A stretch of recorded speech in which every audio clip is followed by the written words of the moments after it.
Future సిటీలో land కొనాలని ఆలోచిస్తున్నారా? అయితే వెంటనే మాకు కాల్ చేసి పూర్తి వివరాలు తెలుసుకోండి. నమస్తే రమగారు. నమస్తే జయ. రమగారు, మనము ద్వాదశ జ్యోతిర్లింగాల గురించి మాట్లాడుకుంటూ ఉన్నాము. అయితే ఇందులో రామేశ్వరం కూడా ఉంది కదండి. రామేశ్వరం యొక్క స్థల పురాణం ఒకసారి. సేతుబంధేతు రామేశ్వరం అంటే సేతుబంధనంలో అంటే రామేశ్వరం దగ్గరే కదా మనకి వానరులు రాముల వారు కట్టినటువంటి వానరుల సహాయంతో రాముల వారు కట్టినటువంటి అది సేతువు. అవును, రామసేతు. అక్కడే రామేశ్వరం ఉంది సముద్ర తీరంలో. అయితే రాముల వారే ఈ ఆలయంలో ఉన్న శివలింగాలని ప్రతిష్ఠ చేశారని ప్రతీతి. చాలా విశేషమైన గాథ చెప్తారు. రామేశ్వరానికి ఇంకొక ప్రత్యేకత కూడా ఉంది. చెప్దాం. ముందు రాముల వారి కథ చెప్పాక అది చెప్పుకుందాం. రాముల వారు రావణాసుర వధ తర్వాత భారతదేశంలో భూమండలంలో చాలా చోట్ల ఆయన లింగ ప్రతిష్టలు చేశారు. నాకు ఇది ఎప్పుడు ఒక ప్రశ్నగా ఉంటుంది రమగారు. రావణాసురుడి వధ తర్వాత రాముల వారు శివలింగాల్ని ఎందుకు ప్రతిష్ఠించారు? శివలింగాల్ని ఎందుకు ఎంచుకున్నారు ఆయన? అంటే వీళ్ళంతా శివభక్తులు అవటం వలన, ఇప్పుడు రావణాసురుడు శివభక్తుడు అవటం వల్ల అలా చేశారంటారా? అంటే ఒక పాఠం ఒక విషయం చెప్తారు జయ. రావణాసురుడు రాక్షసుడు అయినప్పటికీ బ్రాహ్మణుడు. బ్రాహ్మణ వధ బ్రహ్మహత్యా పాతకం. రావణాసురుడు అదేదో జాతి అనుకోవడానికి వీల్లేదు. ఆయన ఎవరికి జన్మించిన వాడు? పులశ్చుడు. పులశ్చ బ్రహ్మ, విశ్వావసు బ్రహ్మ, విశ్వావసుడు, పులశ్చుడు, కశ్యపుడు. ఇట్లా వరుసగా కశ్యపుడి నుంచి బ్రహ్మ, బ్రహ్మదేవుని మానస కుమారుడు, మానసపుత్రుడు కశ్యప ప్రజాపతి. ఆయన వంశంలో జన్మించిన వాడు రావణాసురుడు. అంటే మనం రాక్షస అంటే మా తల్లి వల్ల తల్లి కూడా మళ్ళీ ఎవరో కాదు, ఆవిడ దితి, అదితి వీళ్ళందరూ కూడా ఒక చోట పుట్టిన వాళ్లే. వీళ్ళు జన్మించిన కాలాన్ని బట్టి వాళ్ళ గుణాలు ఏర్పడ్డాయి. ఓకే. ఈ సంతానోత్పత్తి భార్యాభర్తల కలయికే ఒక ప్రత్యేక సమయాల్లో ఉండాలన్న ఒక విధి నియమము ఉన్నాయి.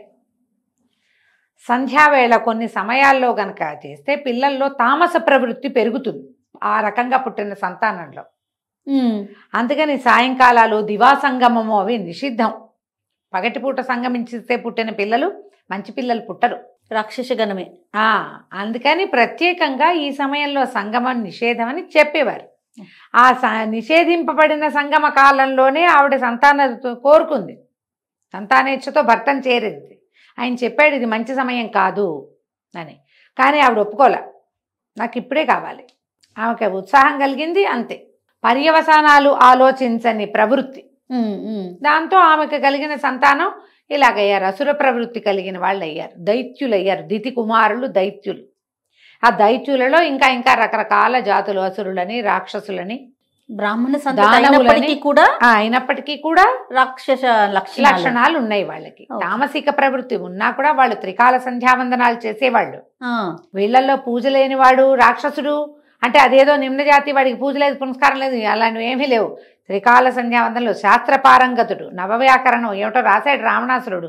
ఆయనకి సంగీతము అవన్నీ వచ్చు. అద్భుతమైన సంగీత ప్రావీణ్యం ఉంది రావణాసురుడికి. అదేలేండి. ఆయనకి ఎంతో శాస్త్రం తెలిసినవాడు, వేదశాస్త్రాలు అభ్యసించిన వాడే. యుద్ధ విద్యలతో పాటు అవి కూడా ఉన్నాయి ఆయనకి. పరమభక్తి కలిగిన వాడు, పరమేశ్వరుని ప్రత్యక్షం చేసుకుని ఆత్మలింగాన్ని తెచ్చుకోగలిగిన వాడు, తక్కువ వాడు కాదు. ఆయనను సంహరించినందుకు బ్రహ్మహత్య. ఆయనే కాదు, ఈ రాక్షసులందరూ కూడా ఇదే జాతికి చెందిన వాళ్ళు. ఓకే. యుద్ధం అవసరం, ఈ పని చేశాం కాబట్టి లోక కళ్యాణార్థం, పాతకాన్ని పోగొట్టుకోవటానికి రాముల వారు లింగ ప్రతిష్టలు చేసి ఉండవచ్చు అని ఒక పాఠం కనపడుతుంది జయ. ఇటీవల గురుగారిది ఒకటి విన్నాను నేను. పరమాత్మకి పాతకం ఏమిటి? ఆయనకి శివభక్తి ఉంది, అందుకని లింగ ప్రతిష్టలు చేశాడు. ఆయన శివభక్తి. విష్ణు అవతారమే కదా శ్రీరాములు. విష్ణువుకి శివభక్తి, శివుడికి విష్ణు భక్తి. అది మనం కొట్టుకోవటమే తప్ప ఇక్కడ మాట్లాడుకుంటాం కానీ వాళ్ళకి ఆ తేడా లేదు. వాళ్ళు ఒకళ్ళనొకళ్ళు ధ్యానించుకునేవాళ్ళు చూడండి. అందుకని ప్రీతితోటి ఇంత యుద్ధం గెలిచాం, మళ్ళీ రేపు సామ్రాజ్యానికి వెళ్ళబోతున్నాను, నేను చక్రవర్తిని కాబోతున్నానని చేసుండొచ్చు. ఇదొక పాయింట్. అది కూడా అయ్యుండొచ్చు. ఎన్నో పుస్తకాలు, ఎన్నో గ్రంథాలు చూడకుండా గురుగారు పెద్దవారు అలాంటి మాట చెప్పరు కదా. అయ్యుండొచ్చు. పరమాత్మకి పాతకం ఏమిటి? ఆయనకెందుకు బ్రహ్మహత్యా పాతకం చుట్టుకుంటుంది? అదేలేండి. అలా కూడా కాకపోయి ఉండొచ్చు, అయి ఉండొచ్చు. ఆ కాలం నాటి విధానం ఏమిటో ఆ యుద్ధం అయిన తర్వాతే ఆయన ఇవన్నీ కూడా చేశారు. అవును. ఈ యుద్ధం అయిన తర్వాత నేను అనుకోవటం నాకు అర్థమైంది, చెప్తా నేను. అప్పటికి ఈయన వనవాసం 14 సంవత్సరాలు పూర్తయిపోయింది రాముల వారికి. వనవాసం 14 అయ్యాక ఆయన వెళ్ళి ఏం చేయబోతారు? వెళ్ళి వచ్చి వాళ్ళ అమ్మని ఆ పింతల్ని చూడడం కాదు, సామ్రాజ్య పట్టాభిషేకం చేసుకోబోతారు. అవును కదా. దానికి ముందు చేయవలసిన సత్కార్యాలు, దాన ధర్మాలు విశేషంగా ఉంటాయి. ఏదైనా మనం మన వాల్మీకి రామాయణంలో చెప్తారు, రేపొద్దున యువరాజు పట్టాభిషేకం చేసుకోబోతుంటేనే ఎన్నెన్నో దానాలు చేశారట, ఎన్నో పుణ్యకార్యాలు చేశారు. ఆ పుణ్యకార్యాల లక్షణ పద్ధతి ప్రకారమే లింగ ప్రతిష్ఠ చేసి ఉండొచ్చు, బహుశా అలా జరిగి ఉండొచ్చుగా.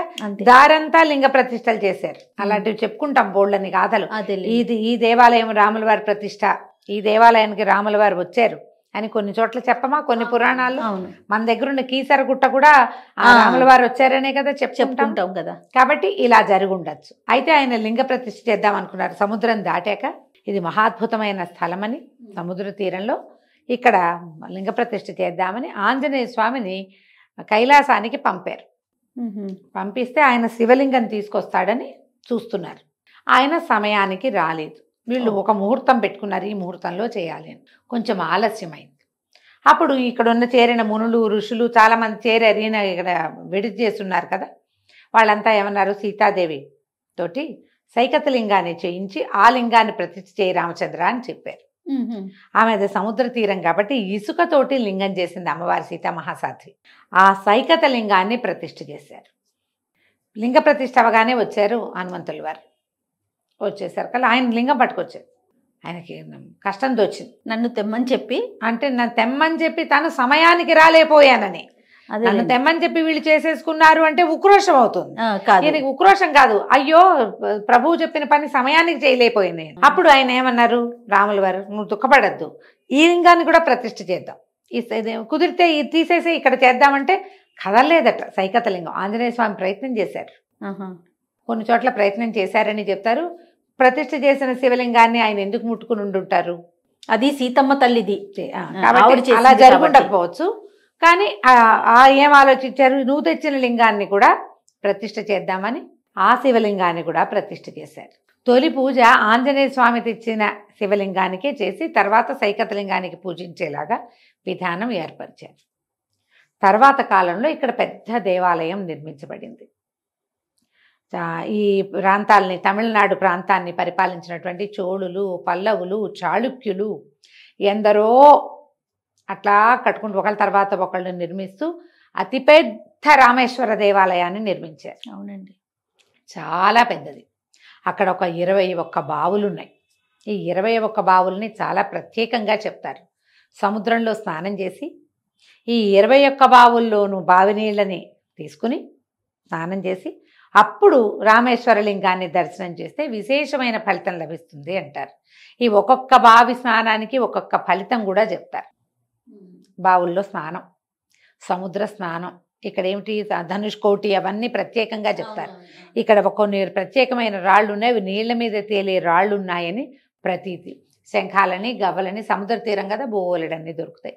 అయితే ఇక్కడ చాలా విశేషమైనది ఏంటంటే దేవాలయం అతిపెద్ద, దాంతో పాటుగా మనకి చార్ధామ్ యాత్రగా చెప్పబడేటువంటి ఆదిశంకర్లు ప్రతిపాదించినటువంటి అతిపెద్ద యాత్ర, భారతదేశ యాత్రలో రామేశ్వరం 2వ స్థానంలో ఉంది. పూరి జగన్నాథుడు మొట్టమొదట చూసి, మొదట పూరి చూడాలి, క్లాక్ వైజ్లో రావాలి మనం. ఓకే, సూర్యుడితో పాటు వస్తే సూర్యుడు మొదట పూరి చూస్తే, రెండోది దక్షిణాన ఉన్నటువంటి రామేశ్వరము రెండోది. ప్రతి భారతీయుడు చేయవలసినటువంటి తప్పనిసరి యాత్రల్లో రామేశ్వరం రెండోది.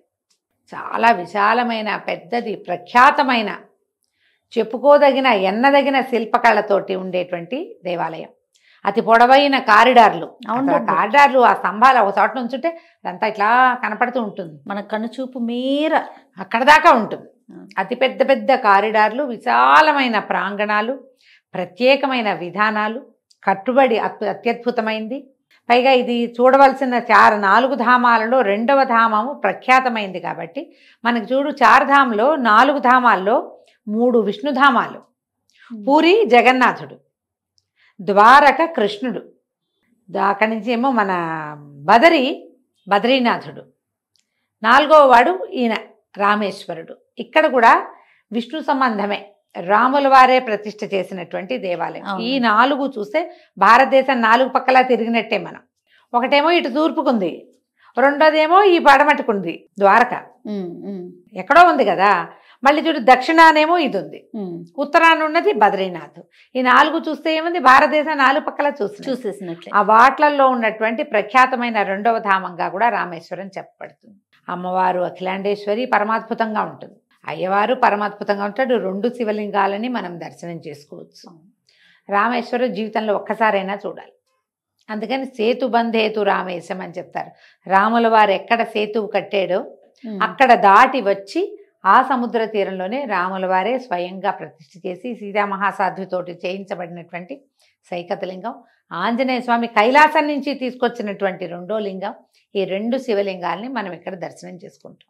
ఎవరికి అవకాశం ఉంటే వాళ్ళు రామేశ్వరాన్ని చూడండి తప్పకుండా. ఇక్కడ ఏంటంటే ఆ సముద్ర తీరము అన్నీ బాగుంటాయి. అవును, ఆ సముద్ర తీరంలో ఆ ధనుష్కోటి అవన్నీ చూడగలిగితే ఇంకా అంతకంటే ఇంకోటి లేదు. సముద్రం పక్కన ఈ బావుల్లో నీళ్లు ఉప్పగా ఉండవు, అది ఇంకో ప్రత్యేకత. అవును కదా, చూడవలసిన దేవాలయాల్లోనే వెళ్ళొచ్చావు కదా. అద్భుతం, నిజంగా జన్మధన్యం. అదే, తప్పకుండా రమ్మగారు. నమస్తే. నమస్తే.